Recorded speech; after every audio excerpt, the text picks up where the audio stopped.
अस्सलाम वालेकुम व्यूवर्स, मैं हूं डॉक्टर मोहम्मद अहमद उस्मान और मैं इस वक्त जिनानी पार्क लाहौर में मौजूद हूं। आप मेरे सामने एक जानवर देख सकते हैं जिसे नॉर्दर्न पाम स्क्वेरिन कहा जाता है। तो व्यूवर्स, इसको उर्दू में गिनहरी कहा जाता है और इसका जूलॉजिकल नाम है फ्यूनामेनस बेनेंटी। ये बैठा हुआ है इधर और फिर दोबारा आगे चला गया है, टिक नहीं रहा अपनी जगह पे ही। इससे पता चल रही है मैं इसके पीछे लगा हुआ हूँ, तो ये एक से दूसरे दरख्त पे छलांगे मार के जाता है।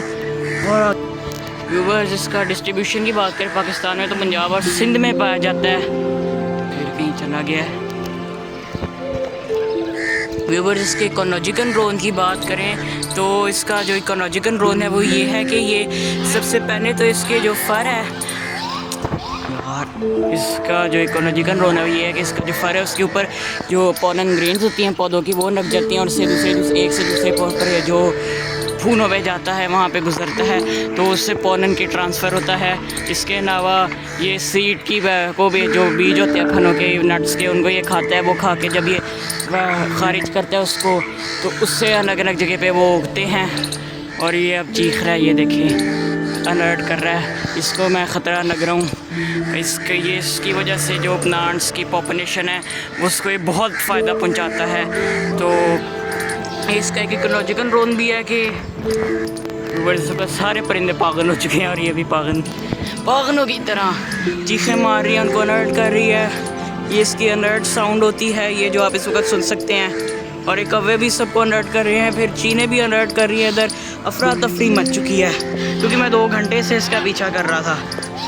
अगर अब इस तरह मैं आपको बता रहा था, इसकी इकोनॉमिक इम्पोर्टेंस भी आ जाती है कि पर जो पौधों की इधर ये उनको ट्रांसफ़र करने में, उनकी पॉपुलेशन को बढ़ाने में इसका एक बहुत अहम किरदार है।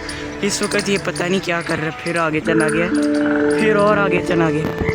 व्यूवर्स देखे, वो वहाँ पे बैठा हुआ है, इसकी दुम आपको नज़र आ रही हो। तो इसका इकॉनमी को इससे बहुत फ़ायदा होता है। पौधों की ये पॉपुलेशन को कंट्रोल में रखता है, उनको बढ़ाता है, इससे ये नट्स को सीड्स को खाता है।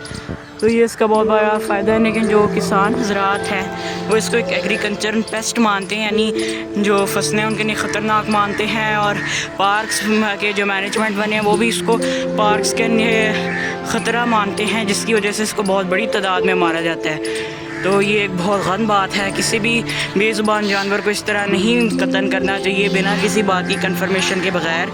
तो ये फसलों से इसका कोई ख़ास लेना देना नहीं है, दरख्तों पे रहता है, लिहाजा इसको ना मारे। अल्लाह ताला ने हर जानदार को एक मकसद के लिए पैदा फरमाया और इस तरह बेज़ुबान जानवरों पे जुल्म करना, उनको बेवजह मारना एक बहुत बड़ा गुनाह है, नाशुक्री है। इससे सिर्फ हमारा ही नुकसान होता है। तो लिहाजा इस बेज़ुबान को ना मारें, इसका जितना ख्याल हो सके उतना ख्याल रखें। तो ये हमारा ही फ़ायदा है इसमें। अल्लाह ताला के जो कुदरत का निज़ाम ना है, जो इकोसिस्टम है, उसको हमें नहीं बिगाड़ना चाहिए। तो मुझे अब इजाज़त दीजिए। तो ये भी मेरे से बहुत तंग हो चुके हैं सारे जानवर परिंदे। तो मैं अब यहाँ से जाता हूँ, आप मुझे इजाज़त दीजिए, अपना ख्याल रखिए। अल्लाह हाफ़िज़, अस्सलाम वालेकुम। व्यूवर्स, एक और मैं बात आपको इसके बारे में जाते जाते बताता चलूँ कि ये जानवर जो है ये एक दरख्त से दूसरे दरख्त पे जाने में बहुत माहिर है। ये दरख्तों पे ही रहता है। जैसा कि मैं आपको सामने इसके पीछे कितना ख्वारी काटी है, बहुत मुझे इसके पीछे मुश्किलात का सामना करना पड़ा है इस तक पहुंचने में। ये एक से दूसरे दरख्त पे बहुत आसानी से छलांगे मार के जाता है। ये नीचे ज़मीन से दरख्तों के ऊपर ये छलांगे मार के पहुंच जाता है, दरख्तों में ये रहता है, दरख्त इसका घर है। तो दरख्तों को ज़्यादा से ज़्यादा बचाएं, दरख्तों की कमी इसकी जान का बहुत बड़ा ख़तरा है। इसका पूरी घर ही, इसकी दुनिया ही दरख्त हैं, ये दरख्तों पे ही रहता है। तो अब मुझे इजाज़त दीजिए, ये अभी भी मुझे ख़तरा समझ रही है, अफरा तफरी का माहौल है यहाँ पे। मुझे इजाज़त दीजिए, अस्सलाम वालेकुम, अपना ख्याल रखिए।